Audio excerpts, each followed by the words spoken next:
사랑하는 형제자매 여러분, 추석 명절 연휴의 마지막 날입니다, 오늘이. 그런데 고향에 잘 다녀오셨냐라고 여쭙는 것이 조금 어색해져 버렸어요. 방역 당국의 당부에 따라서 집에 머무신 분들도 많으셨겠지만 경우에 따라서는 꼭 다녀오셔야 되는 분들도 계셨을 텐데 혹시라도 고향 다녀오셨다 이렇게 대답하시면서 마음이 조금 불편할까, 그래서 여쭈어보기가 조금 어색합니다. 그지요? 이것도 코로나19가 바꾸어 놓은 풍경 가운데 하나가 아닌가, 그런 생각이 듭니다. 우리가 추석이 되면 당연히 가족들 보러 고향에 다녀오는 것인데 이걸 묻는 것조차도 조금 불편하거나 또 어색하게 느껴질 수 있다 싶으니까 많은 것들이 바뀌는구나, 그런 생각이 들어요. 그래도 우리 영신 사랑하는 모든 지체들의 우리 가족들, 또 고향에 계신 부모님들 모두에게 하나님의 은혜가 풍성하시기를 기원합니다. 건강하시고 또 풍성하신 하나님의 축복도 함께 하시기를 기원드립니다. 이렇게 고향 다녀오는 것이 조금 조심스러워지면서 자연스럽게 저는 이 연휴 기간 동안에 고향에 대해서 좀 생각을 해보게 되었어요. 여러분은 고향이 무엇이라고 생각을 하십니까? 표준 국어 대사전에 따르면 고향은 자기가 태어나서 자란 곳이랍니다. 실제로 고향이 무엇이라고 생각하느냐 이렇게 설문조사를 해보면 실제로 90% 이상 되는 분들이 태어난 장소 혹은 유년 시절을 보냈던 장소가 고향이다 이렇게 대답들을 하십니다. 대부분의 사람들이 이렇게 고향을 태어난 곳 이렇게 대답을 하시는데요. 아주 간혹 태어난 곳이 고향이 아니다 이렇게 말씀하시는 분이 계십니다. 태어난 곳은 고향이 아니고 고향을 상실하면서 처음으로 만나게 되는 장소다 이렇게 말씀하시는 분들이 계셔요. 심리학자들 혹은 철학자들이 이런 대답을 하곤 합니다. 태어난다라는 것, 이것은 아기가 어머니의 모태를 상실하는 것이기도 하기 때문에 이런 대답을 하는 것이지요. 이게 전혀 근거가 없는 것은 아니지요, 여러분? 우리말로 태어나다 라는 말도 이런 뜻이랍니다. 어머니의 태로부터 나오다 라는 그런 어원을 가지고 있다 그래요. 그러니까 인간은 태어나면서부터 원래의 고향을 잃어버린 채 인생을 시작하게 된다라는 그런 이야기겠습니다.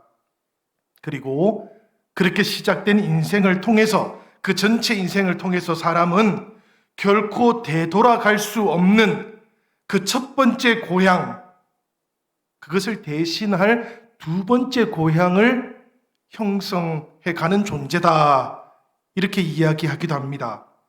지금도 저 라이프치 대학에서 가르치고 있는 크리스토프 티르케라는 교수님이 있는데요. 이 철학자입니다. 이분은 이런 주장을 해요. 어머니 모태에서의 그 고향 체험이 태어난 이후의 삶의 태도와 인생의 목표를 정하는데 가장 결정적이다. 사실 그 모태에서의 체험이 어떤 것인지를 설명하기는 어려워요. 그럼에도 불구하고 인생의 모든 기간 동안 자신의 그 고향을 만들어가는 것이 인생이라면 그 첫 번째 고향, 그 체험이 가장 중요할 것이다. 이런 이야기인 것이지요. 그런데 여러분, 이 고향이라는 주제 혹은 고향 상실이라는 주제는 철학자들이나 심리학자들보다도 오히려 목회자들 혹은 신학자들이 더 관심을 가지고 있는 그런 주제이기도 해요.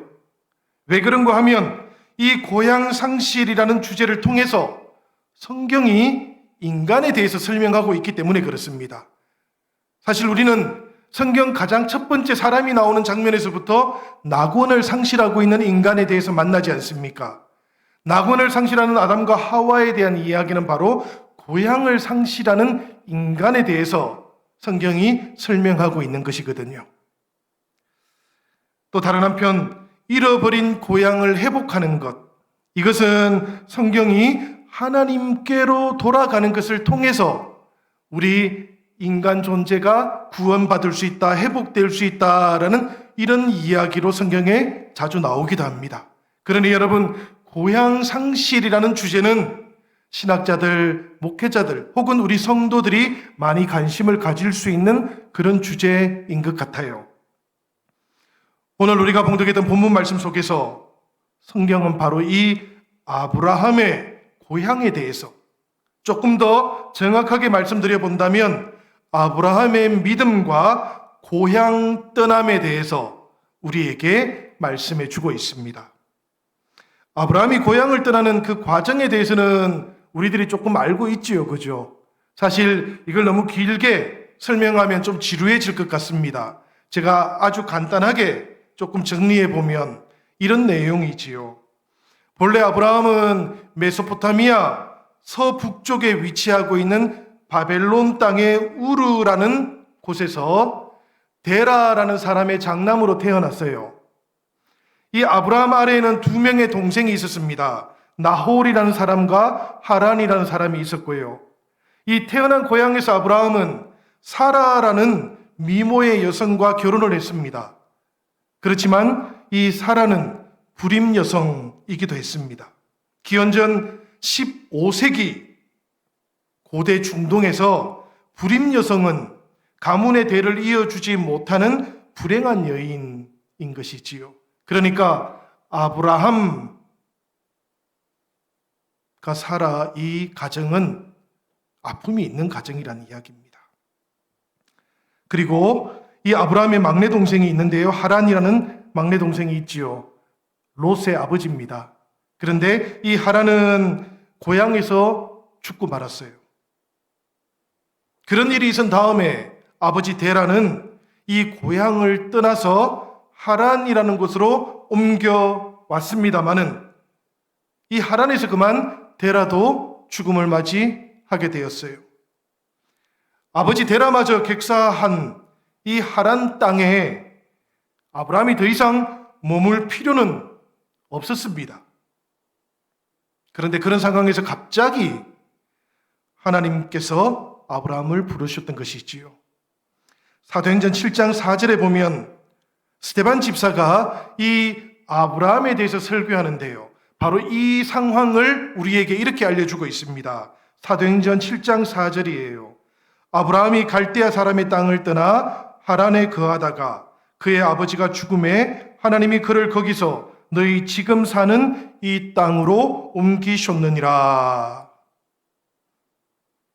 하나님께서는 아무 가진 것도 없는 빈털터리 아브라함에게 너는 너의 고향과 친척과 아버지의 집을 떠나 내가 내게 보여줄 땅으로 가라. 내가 너로 큰 민족을 이루고 내게 복을 주어 내 이름을 창대하게 하리니 너는 복이 될지라. 이렇게 말씀하셨어요. 그 말씀에 따라서 아브라함은 불임이었던 사라와 그리고 천의 고아가 되었던 롯을 데리고 하나님께서 가라 하시지만 어디인지는 알지 못했던 그 미지의 땅을 향해서 모든 것을 버리고 떠나갔습니다. 하나 남은 동생인 나홀 그 가족마저도 친척을 버리라는 하나님의 명령을 따르기 위해서 하란 땅에 남겨두었어요. 대책 없어 보였던 이 조카 롯만 데리고 가야 할 곳이 어딘지도 알지 못했지만 미지의 땅을 향해서 하나님께서 주시겠다고 말씀하셨던 그 약속, 그것 하나만 바라보고 무조건 떠나갔는데요. 성경은 아브라함의 이 떠나감을 믿음이라고 그렇게 부릅니다. 아브라함의 이 떠남이 믿음이라면 믿음을 통해서 아브라함의 후손이 된 우리도 이 아브라함의 떠남에 대해서 좀 자세하게 살펴봐야 될 필요가 있어요. 우리의 믿음의 문제거든요. 여러분, 아브라함은 하나님을 떠나서 자신들의 힘으로 도성을 건설하고자 했던 사람들 속에서 성장했어요. 갈대아 우르의 이야기입니다.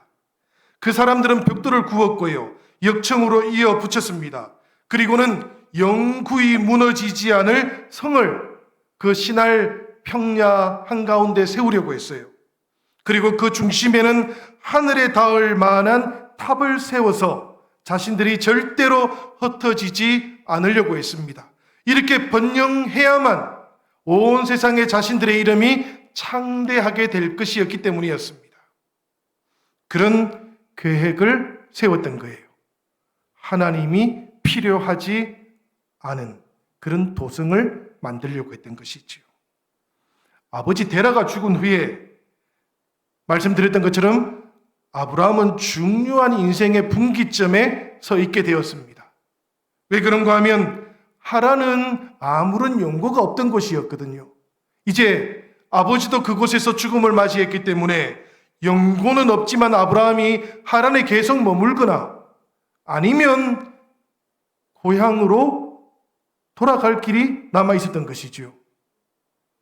그런데 아브라함에게 나타나셨던 하나님께서는 하란도 떠나고 고향도 떠나라고 그렇게 요구하셨습니다. 우리가 지도를 한번 보시지요. 지도를 보시면 제가 보기에 오른쪽 그 아래 보면 수메르라는 곳이 있습니다. 저기가 시날 평야지대예요. 아브라함의 고향이었던 갈대아 우르가 있던 땅이기도 했습니다. 이 갈대아 우르에서 저 중간쯤에 있는 하란까지 올라가는 길은 대단히 멀어요. 거기에 비해서 이 하란에서 가나안 길까지 내려오는 것은 그렇게 멀지가 않습니다. 저 시리아 다메섹만 내려오면 가나안 땅이에요. 실제로 갈대아 우르에서 하란까지 가는 길과 이 하란에서 가나안으로 내려오는 길은 비교해 보면 반도 되질 않습니다. 그런데 왜 데라는 그토록 오랫동안 하란에 머물러 있었을까요? 그게는 딱 한 가지 이유밖에 없습니다, 여러분. 그게 왜 그런가 하면 갈대아 우르와 하란은 티그리스 강하고 유프라테스 강으로 이어져 있어요. 그러니까 이 강의 길을 따라서 하나의 문화권을 형성하고 있었다는 겁니다. 이게 메소포타미아 문명이에요. 그런데 가나안은 전혀 다른 문화권이었습니다. 지금 데라는 가족들을 데리고 하란까지는 올라갔지만 전혀 다른 문화권이었던 가나안으로 내려갈 용기는 없었던 거예요. 처음에 갈대아 우르를 출발해가지고는 이 갈대아 우르의 문명으로부터 벗어나고 싶었을 겁니다. 그런데 하란까지 올라간 다음에 막상 전혀 다른 문화권이 있는 가나안으로 가려고 하니까 용기가 나지 않았던 것이죠. 그곳에 가서 가족들을 지킬 수 있을 자신도 없었던 겁니다. 그래서 데라는 그만 하란에 정착해버리고 말았어요. 말하자면 갈대아 우르의 영향권에서 완전히 떠나지를 못했다는 이야기입니다. 하나님께서 아브라함에게 나타나셔가지고 하란도 떠나고 그리고 고향, 저 갈대아 우르도 떠나고 아버지의 집도 떠나라 라고 하신 이유가 바로 여기에 있는 것이지요. 하란을 떠나라고 하신 이유는 아주 분명한 겁니다. 여전히 갈대아 우르의 영향권 속에 있는 이 하란을 떠나야만 비로소 아브라함은 하나님께서 부르시는 새로운 세계 속으로 들어갈 수 있기 때문에 그런 거예요. 아브라함이 요구를 받았던 떠남이라는 것은 갈대아 우르의 삶으로부터 완전히 떠나라는 이야기입니다. 고향을 떠나서 스스로 나그네요, 외국인이 되는 선택을 하는 사람들에게 하나님께서 새로운 세계 속으로 초대하는 것이지요. 히브리서 11장 15절 16절에 보면 이런 표현들이 나옵니다. 나온 바 본향을 생각하였더라면 돌아갈 기회가 있었으려니와 그들이 이제는 더 나은 본향을 사모하니 곧 하늘에 있는 것이라. 이러므로 하나님이 그들의 하나님이라 일컬음 받으심을 부끄러워하지 아니하시고 그들을 위하여 한 성을 예비하셨느니라.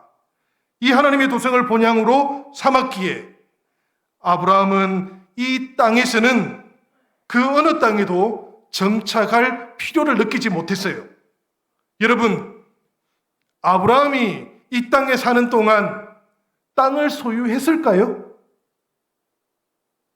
성경을 보면 아브라함이 소유한 것은 딱 하나밖에 없었다 그래요.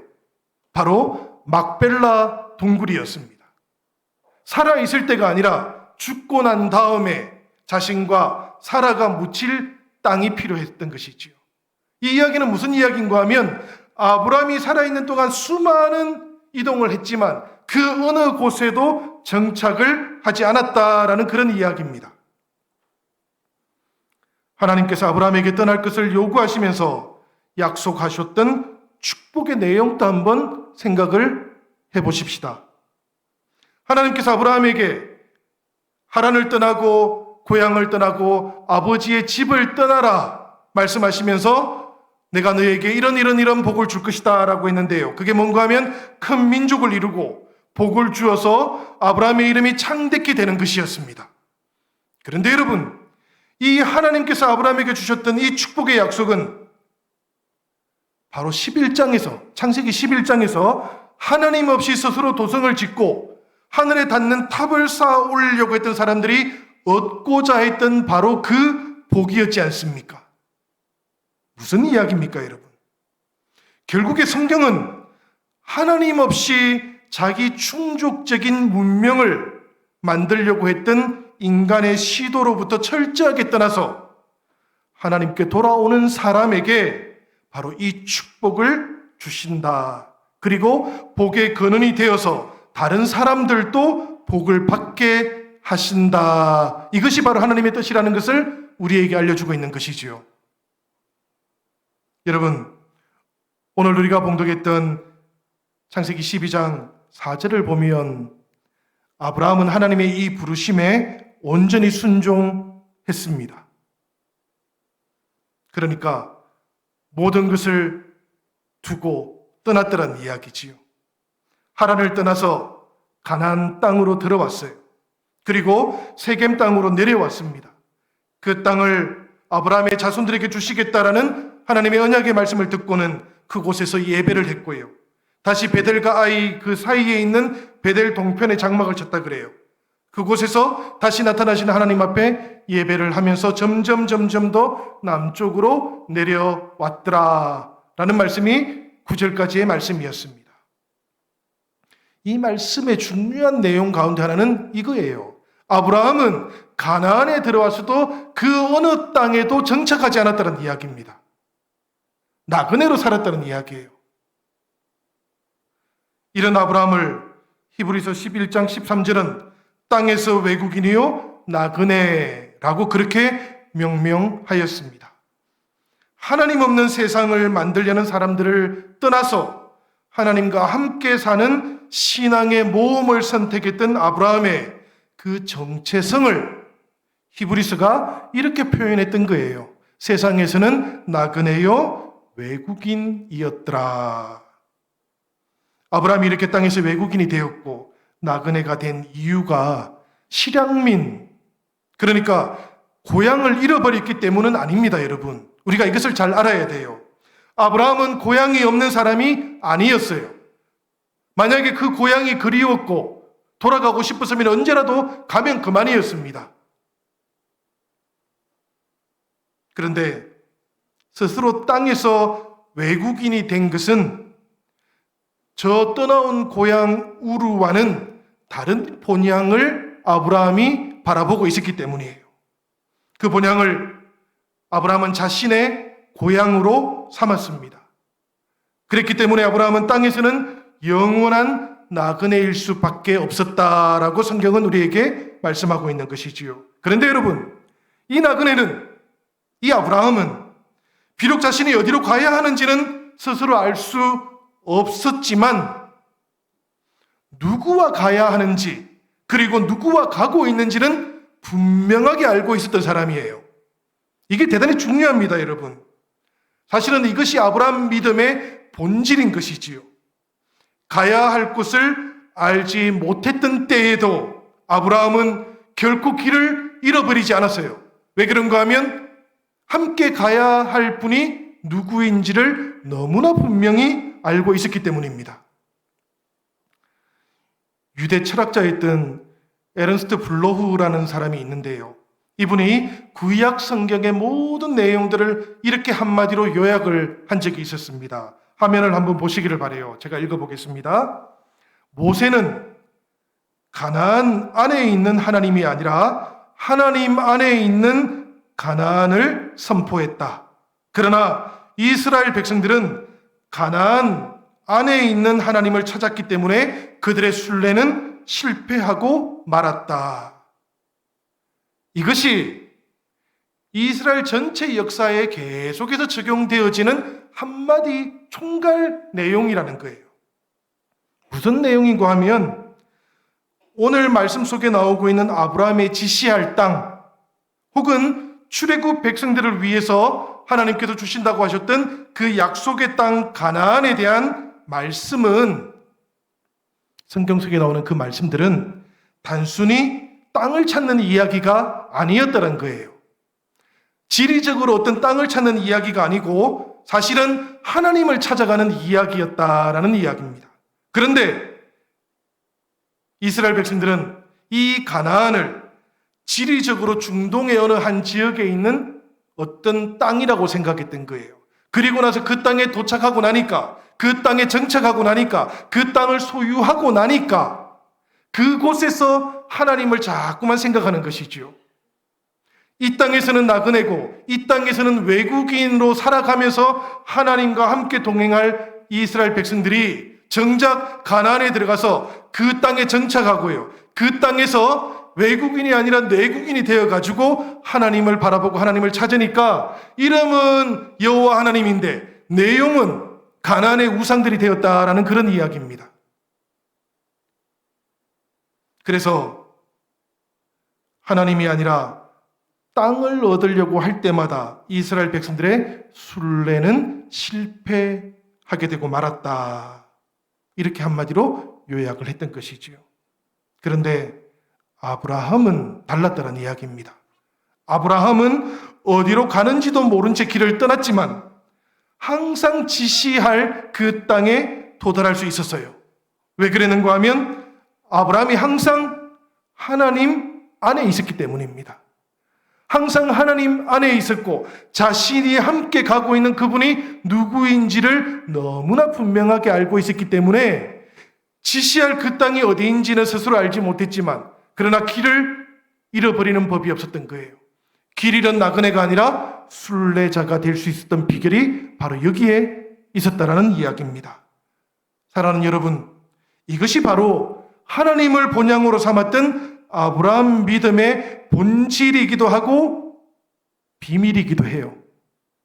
비밀스럽다는 이야기는 숨겨져 있다는 이야기이기도 하지만 신비롭다라는 그런 의미이기도 합니다.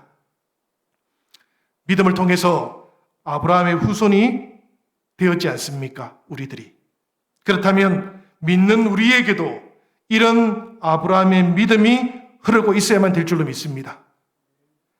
하나님 없는 것에 대해서는 단호하게 떠날 줄 알아야 됩니다. 비록 세상에서는 나그네요, 외국인 같을지라도 누가 나와 함께 가고 있는지는 분명하게 아는 성도들이 되시기를 바랍니다. 이 인생의 길을 걸어가는 동안 때때로 우리가 어디로 가고 있는지는 잘 몰라요. 그렇다 할지라도 지금 내가 누구와 함께 가고 있는지는 분명하게 깨달아 알 수 있다면 우리는 이 세상을 살아가는 동안에 길 잃은 나그네가 아니라 하나님과 함께 걸어가는 순례자가 될 줄로 믿습니다. 고린도전서 1장 30절은 이렇게 말씀하고 있습니다. 너희는 하나님으로부터 나서 그리스도 예수 안에 있고. 이 말씀이 무슨 뜻입니까, 여러분? 바로 나의 근원이 하나님이시다라는 그런 뜻이지요. 너희는 하나님으로부터 났다고 하니 우리의 근원이 하나님이시다. 그리고 그분께 돌아가는 길이 바로 예수 그리스도 그분 안에 있다라는 그런 이야기입니다. 사랑하는 형제자매 여러분, 우리가 살아가고 있는 오늘 이 시대는 얼마나 많은 사람들이 고향을 상실하고 있습니까? 얼마나 많은 사람들이 돌아갈 본향을 잃어버리고 있습니까? 세속화된 사회 속에서 영적인 본향을 잃어버린 사람들이 너무나 많습니다. 존재의 뿌리를 망각하고 살아가도 조금도 불편함을 느끼지 않는 그런 시대가 되고 말았습니다. 급속한 산업화가 이루어지다 보니까 그 결과로 우리들이 태어났던 고향도 사라져 버렸어요. 제가 태어났던 그 고향, 어릴 때 살았던 그 고향에 대한 추억이 남아 있습니다만은 가보면 흔적도 없어요.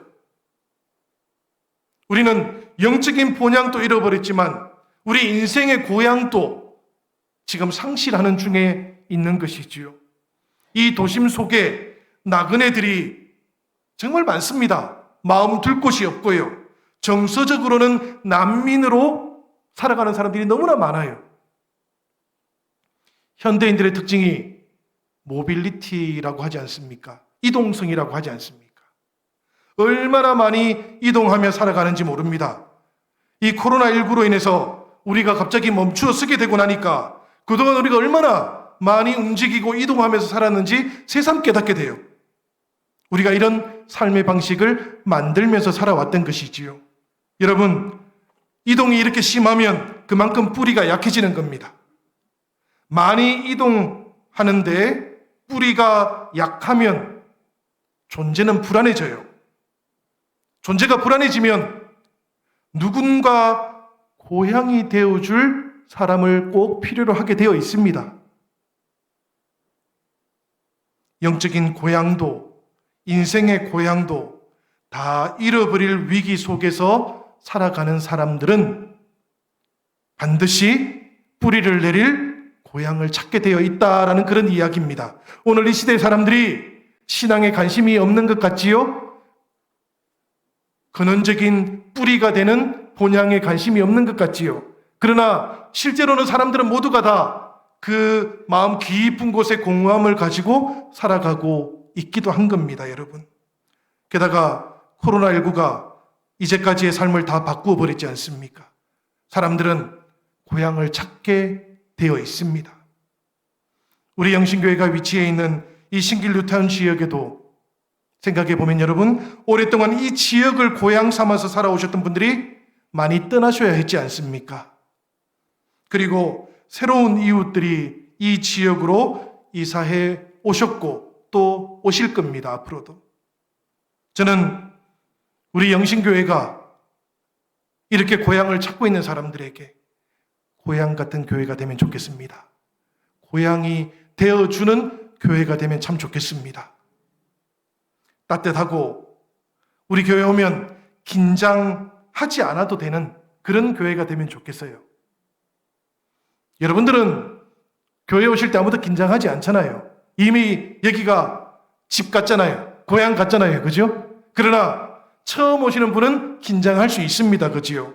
그런데 처음 오시는 분도 이 교회에 딱 들어오면 아, 고향 같네. 푸근하네. 환영받네.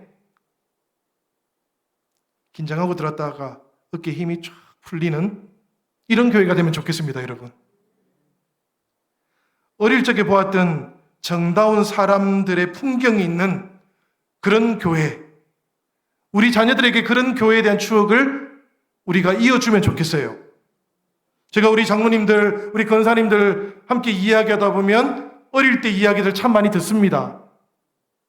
여기는 누가 살았고 여기는 누가 살았고 교회에서는 우리가 뭘 했고요.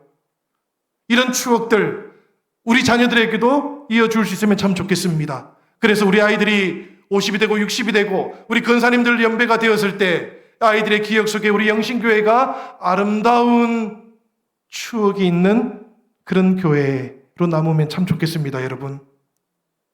어찌 해야 될까요?